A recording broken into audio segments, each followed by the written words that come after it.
Some cities are built, others are endured. Long before modern borders were drawn, before flags were raised, even before the word Palestine appeared on many maps, there was Hebron, a city older than memory itself, older than empires. A city that has watched history happen again and again and again. If these stones could speak, Hebron would never be silent.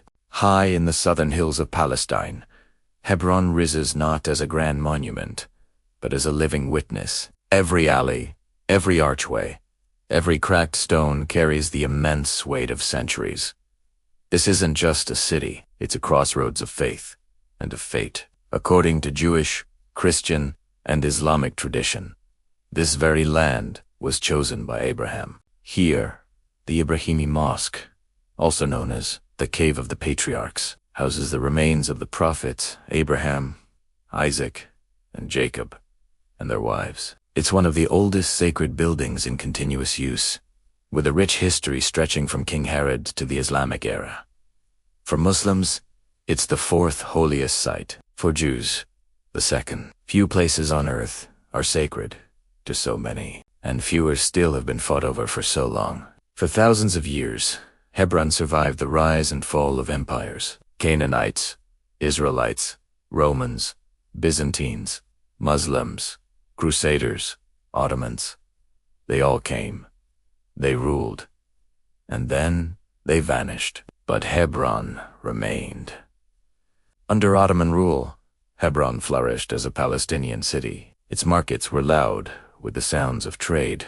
Its rolling hills were heavy with olives and grapes. Families lived where their ancestors had lived for generations, their claim not on paper deeds, but etched into memory. Life moved slowly, rhythmically, until the 20th century arrived with a crash. World War I shattered the old world order. The Ottoman Empire collapsed. Suddenly, Hebron found itself under British rule, governed from afar by officials who barely understood the ancient land beneath their feet. Then came a single sentence that would change everything. In 1917, the Balfour Declaration promised a national home for the Jewish people in Palestine. It was a promise made without consulting the people who already lived there. Fear began to spread like wildfire. Rumors hardened into deep-seated tension. In 1929, Hebron reached a breaking point. Horrific violence erupted. Dozens were killed. Centuries of fragile, complex coexistence collapsed in a matter of hours. The British response was decisive and devastating. For the first time in hundreds of years, the city was emptied of one of its oldest communities. Hebron was left deeply scarred, its future uncertain. Then came 1948. War tore Palestine apart. Citius. Entire villages vanished from the map. Hebron fell under Jordanian control and became a refuge, absorbing waves of Palestinians who had been expelled from their homes elsewhere. The city grew crowded, strained under the pressure, but it remained unbroken. For a brief moment, it seemed Hebron could breathe again. That breath was cut short in 1967.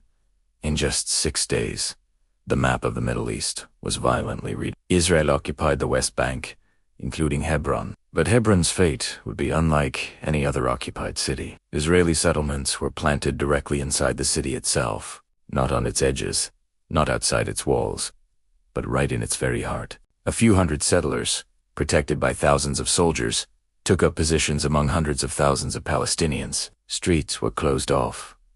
Markets were sealed shut. Homes were literally cut off from themselves, with families unable to use their own front doors. Hebron became a confusing, suffocating maze of checkpoints and barricades, a city divided by concrete barriers and military commands. Then, in 1994, tragedy struck again, shaking the city to its core. Inside the Ibrahimi Mosque, during dawn prayers, an Israeli settler opened fire on the worshippers. 29 Palestinians were killed right where they stood, praying. The sacred space was soaked in blood. The response to this massacre was not justice.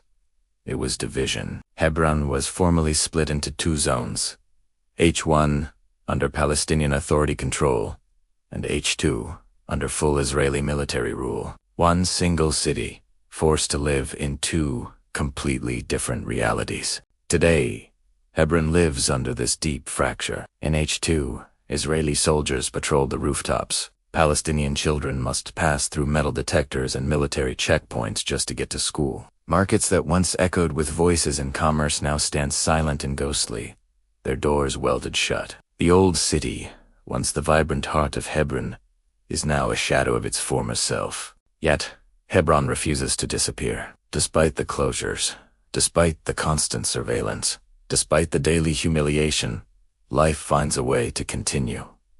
Shopkeepers who can reopen, families endure, finding strength in their community. Children grow up learning the geography of checkpoints before they learn the geography of playgrounds. Hebron has become a powerful symbol, not only of military occupation, but of incredible resilience. To walk its streets is to walk through time itself. You can feel it everywhere. An ancient stone beneath a modern combat boot. A call to prayer echoing through cold, concrete corridors. Hebron teaches us a difficult, uncomfortable truth. That history is not a closed book. That ancient cities can still bleed and suffer in the modern world. And that sometimes, survival itself is the loudest, most defiant form of resistance. Hebron was never meant to vanish quietly. It stands, it remembers, and it waits. Thank you for watching. If this story moved you, please share it so more people can learn about Hebron. Don't forget to like and subscribe for more stories that matter.